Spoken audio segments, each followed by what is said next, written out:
जीवन में सच्चे गुरु का आना कितना हमारे भाग्य का, महान भाग्य का जागृत होना हो जाता, जो देख और दिखाओ। हाँ, देखने की हमारी नजर हो, ऐसी दिव्य दृष्टि गुरु से मिल जाती है कि हम उस नजर से पहले गुरु की रहनी और निश्चय को जान जाते कि गुरु क्या है। सच्चा गुरु जो पाई पैसा नहीं लेता है, सेवा नहीं लेता, आओ मेरी सेवा करो। जब ऐसा देखते थे दादा भगवान, भाई कोई आकर बोलते थे कि 10 जने अपने घर में उन्होंने रख दिए हैं सेवा के लिए। कौन? सत्संगी। हम तुमको ज्ञान सुनाते, तुम आओ मेरी सेवा करो। हम तुम्हारे काम कर रहे हैं, तुम हमारे काम करो। वो केवल भगवान करेगा, तुम भगवान के काम पर चढ़ो, भगवान तुमको तुम्हारे सब काम आप ही करेगा। किसी मनुष्यों में तुम्हारी नजर जाती नहीं है, जानी भी नहीं चाहिए, क्योंकि निराधार हो गए। निरिच्छा और निराधार जो हो गया, वो किसी से सेवा की तलब, अगर सेवा की इच्छा रखते हो तो डिमांडिंग नेचर, फिर वो सताने वाला हो जाता है। पर ज्ञानी खुद स्वतंत्र है, टोटल स्वतंत्र। आजादी दूसरी चीज है, दुनिया के लोग केवल आजादी को जानते हैं। स्वतंत्रता चीज निराली है। स्वतंत्र, वो अपने स्व में स्थित होकर उसका कंट्रोल अपने ऊपर तंत्र रहता है, राज्य रहता है, जो सब अंदरूनी इल्लतों आदतों से फ्री हो गया।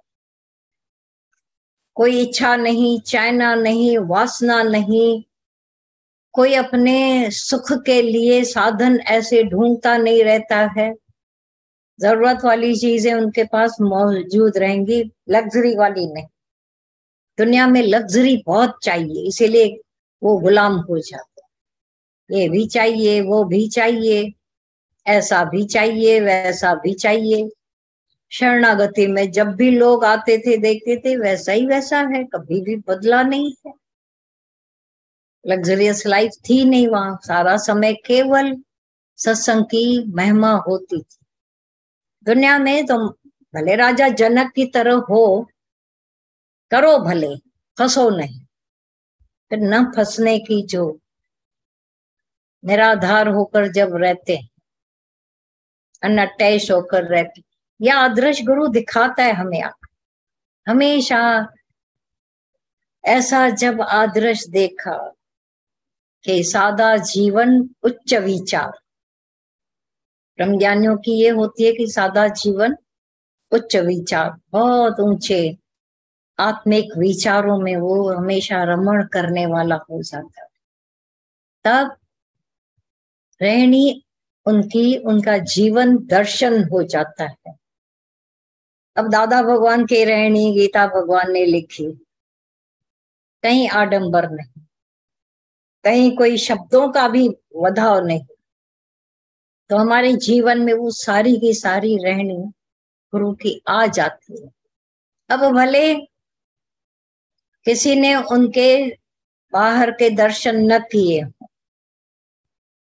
दादा भगवान के भी, गीता भगवान के भी, पर आज अभी सुना ना, उन्होंने बोला कि वाणियों के रूप में और गुरु है ही है। भले कितने भी साल बाहर के, जिसको दुनिया कहती है बिछड़ना, वो गुरु बिछड़ा ही नहीं, और समा गया और अंतर्यामी होकर हर घट की जानता है ब्रह्मज्ञानी। तभी तो वाणियां ऐसी उनकी आती हैं, बोलते अभी अभी मेरे अंदर संकल्प विकल्प उठा और अभी अभी जवाब मिल गया। बाहर से तो किसी ने नहीं जाकर कहा, पर उन्होंने तो वहां से बैठे जवाब दे दिया, आंसर मिल गया। क्योंकि वो आज भी वैसा ही ब्रह्म ज्ञान है उनका ज्ञान, ऐसा नहीं 40-50 साल पहले का ज्ञान है। ज्ञान पुराना होता नहीं है, विज्ञान में तब्दीली आती है, व्यवहारों में। अभी कृष्ण ने बाहर से लड़ाई लड़वाई, मना अर्जुन ने लड़ी। अब बाहर थोड़ी तुम तलवार उठाकर तीर लड़ोगे, वो विज्ञान था। पर जो ब्रह्म ज्ञान गुरु ने दिया अर्जुन को, कृष्ण भगवान, हेड्स ऑफ है कृष्ण भगवान को। जो अर्जुन आया भी नहीं है ज्ञान के लिए, रो रहा है मोह में अंधा होकर, परेशान है, उसके अंदर ज्ञान घुसाया ऐसे लड़ाई के मैदान। अब आओ, बाहर की लड़ाई भले एक जैसी न हो, पर विषयों की, विकारों की, तू मैं की लड़ाई हर एक के पास अज्ञान वाली लगी रहे। Thought parade, non stop thought parade जो लगी रहती है, उससे आकर इस अंदरूनी लड़ाई से गुरु कैसे छुड़ाता है। लड़ाई तो लड़ाई है, शुभ और अशुभ की लड़ाई है, अच्छे और बुरे की अंदर में लड़ाई है। दो शक्तियां अंदर हमेशा मौजूद रहे, एक आत्मिक शक्ति, एक अज्ञान वाली मन वाली शक्ति, जिसको मन मानते है नहीं मन। कुछ काल के बाद आपको खुद लगने लगता मन क्या है, एक हवाई है, एक ख्याल ही तो है, एक लहर ही तो है, आई और चली गई। तू हमेशा कायम हो अपने अंदरूनी निज रूप में, आत्म भाव में बने रहते हो। बोला ना आत्मा नहीं आत्माकार। ऐसे तो तुम अज्ञान में भी वही आत्मा थे और अभी भी आत्मा हो, डबल आत्मा कोई नहीं हो जाता है। ज्ञान सुनने के बाद दो आत्मा कोई होता है क्या? एक ही आत्मा। पर निश्चय की अलग बात है, और जो नहीं था निश्चय, तो विकार, विषय, झगड़े, फलाने ऐसे फलाने वैसे, हर घड़ी उसके अंदर दूसरा तीसरा लड़ाई लगी रहती। दूसरा बेचारा दुखी है, मेरे पास है, मैं क्यों न मदद करूं। आदत ही बना दोगे, भगवान से निकाल, तुमको गाली देंगे। तुम तो अपने आप को पीठ थपका के आ गए कि मैंने किसी की मदद नहीं की, उसके तुम दुश्मन बन गए, क्योंकि सीधा भगवान से जोड़ा नहीं। ज्ञान है भगवान से जोड़ने का। दया मना दुख देखा नहीं चाहता, तो तुम कौन से सुखी हो? जब किसी का दुख देखते तो दुखी होते, तो कौन से सुखी हो? पर उसको ऐसा उठाओ, अपने पांव पर खड़ा करो, ज्ञान में खड़ा करो। हल्की सल्की वही जाकर मदद करना, जान छुड़ा, ये जान छुड़ाने की बात नहीं है। फिर तो दादा भगवान भी ये कर सकते थे, गीता भगवान। कभी उनके लाइफ में सुना कि ओछी मददें करके उनको अपने अधीन कर दिया हो? कभी सुना हो तो हमको हम भी आकर बता, हमने नहीं देखा। ये ज्ञान का निश्चय दिया कि मैं ना आता हूं न जाता हूं, पहले इसका निश्चय। अच्छा पहले आत्मा का निश्चय तो कर लो, फिर बाद में हम तुमसे करवाएंगे। वो भी एक आश्रय है झूठे। पर निश्चिंत होकर पहले ज्ञान तो समझो, ज्ञान में स्थिति तो पक्की रखो।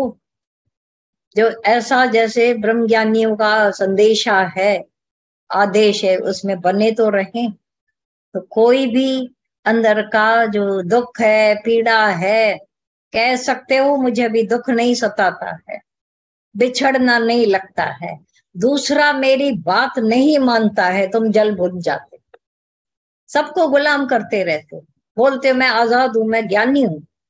अरे थोड़ा तो कोई तुम्हारी बात न माने, क्रोध पहुंच सकते तो क्रोध भी कर दो, देखा किसने? पर तुम्हारे चुगलखोर सब सीआईडी बैठे हैं, तुम्हारी कोई थोड़ी न सुने, तुम्हारी कोई न माने। बहादुर वो नहीं है, आजाद वो नहीं है जिसके वो चार लोग मानते हैं। तुम किसी दिन चार लोगों की मान के देखना, अपमान करा के देखना अपना, देखना कि अपमान में मैं एक जैसे हैं, निंदा में एक जैसे हैं, बिछड़ने में एक जैसे हैं, कोई मेरी न माने, मैं एक जैसे हैं, समरस एक रस, तब ज्ञान की महिमा होती। और इसीलिए ये दिन मनाते हैं, बाकी कोई ऐसा वैसा मनाने का दिन तो रोज उनका ही हो रहा है।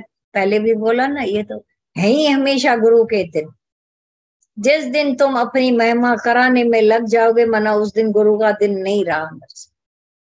वो बार बार बोलते, मेरा नाम होवे, मेरी महिमा, मेरे साथ जो बैठे हैं उनकी तो बड़ी महिमा हो रही है, मेरे को तो कोई मानता ही नहीं। क्या मानेंगे? देह करके, देह की पूजा करवानी। अंदर वासनाएं बहुत भरी पड़ी। हो जाओ अंदर से फ्री। अंदर की फ्रीडम कौन सी है? ख्यालों से, संकल्पों से, मान के दायरों से ऊंचे उठ जाए। अरे तुम्हारा मान तो हमेशा ही हो रहा है। गीता भगवान ने बोला था एक दिन, मान के तो तुम हमेशा लायक हो, क्योंकि तू आत्मा है तो उसका ही तो मान हो रहा है।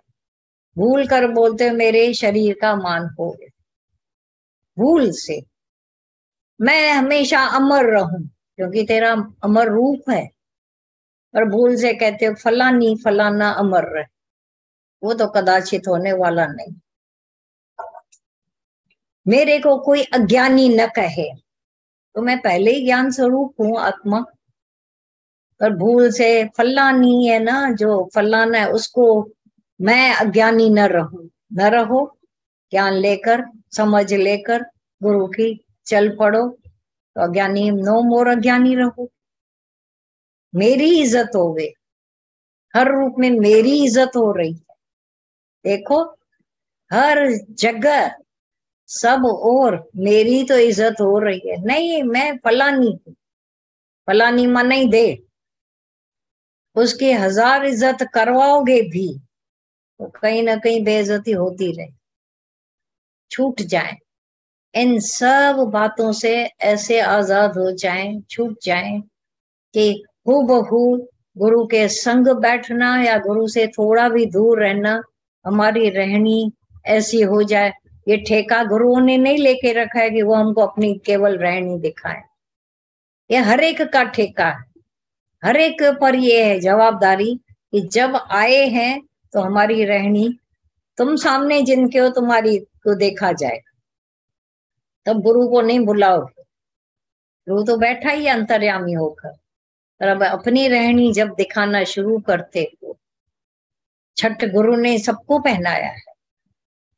ये जो छत्र डाला गया है सबके ऊपर आत्मा का, तो अब अपनी रहनी जब दिखाते कि दुख सुख मान अपमान, जो द्वंद्व रूपी जोड़े हैं, जो गीता में बोले गए द्वंद्व रूपी जोड़े, कभी कैसा कभी कैसा, कभी कैसा कभी कैसा होता है, उसमें जब समता में रहते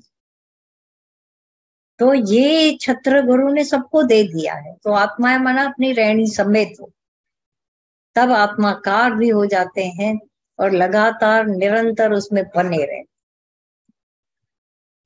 वाह, ये दिन हमेशा सदा साथ में। और इन दिनों की अपनी एक महिमा और हो जाती है कि सबके साथ हो जाता है। पूरे दादा भगवान के कुटुंब जो परिवार है, आत्मा रामानी परिवार के साथ गीता भगवान के उन सभी प्रेमियों के संग में हो जाता है। कोई भी दूर नहीं रह पाता है, कोई भी ऐसा फेवरेट नहीं है, सब हमारे अपने आप हैं जिनके साथ मिलकर मुलाकात करके ऐसा तो गुरु का दिन रहता है। इसीलिए कहते रहते ना, ये फिर ऐसा ही सबके साथ हर घड़ी मुलाकात होती रहती है। कैसा तो गुरु ने सबके साथ, जो एक हर एक अकेली अकेली जिंदगी जीते थे, तो सबके साथ मिलाकर जीवन दिया है। बलिहारी हैं ऐसे गुरु पर जिन्होंने सबके साथ ऐसा प्रेम, ओशन ऑफ लव। गीता भगवान के लिए तो हमेशा ही ऐसा कहा गया था और देखा था, कभी उनके प्रेम में कमी नहीं देखी। कोई उल्टा चले, कोई कैसा भी चले, कोई कभी कभी मुंह पर बोल के जाते थे, उनके प्रेम में कभी कमी नहीं देखी। ये साख हम हमेशा भर सकते हैं कि उनके प्रेम में कभी कमी उन्होंने आने नहीं दी, और भी उस पर करुणा सामने वाले, तो कहीं ना कहीं वो अपने मन के अधीन है तभी ऐसा कह रहा है, करुणा और करुणा। ये करुणावान प्रेम भरे गुरुओं की हमेशा याद में आबाद रहते हैं, भूली तो बर्बाद। याद है तो आबाद है, हमेशा गुरु के आदर्शों को हमेशा अंदर में दिल में संजोए हम रहते हैं, तो वैसा ही रहती है रहना। Thank you. हरिओम।